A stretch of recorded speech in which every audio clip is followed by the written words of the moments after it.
Tribunal selama operasi Patuh Salawaku, pengendara dapat surat peringatan 2 kali dulu sebelum ditilang. Operasi Patuh Salawaku masih berlangsung hingga 13 hari ke depan di Maluku. Selama kegiatan tersebut, polisi mengajak masyarakat untuk selalu tertib saat berlalu lintas. Dikatakan Kasat Lantas Polresta Ambon, Kompol Senja Pratama, polisi memang tidak akan melakukan tilang pada operasi kali ini. Pengendara roda 2 maupun roda 4 hanya akan diberikan teguran.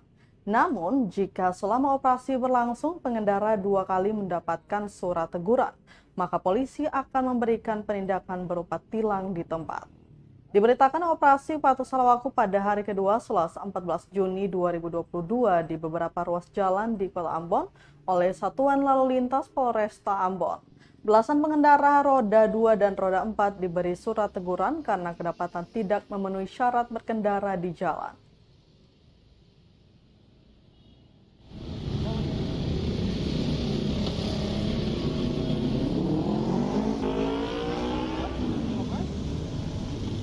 Helm ganti apa helm? Helmnya diganti. Oh iya Pak. Oh mana?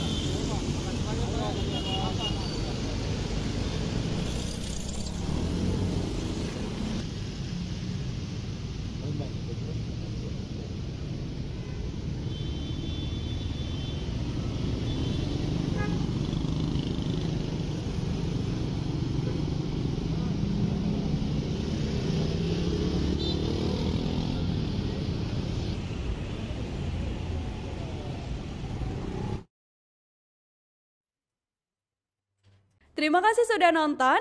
Jangan lupa like, subscribe, dan share ya.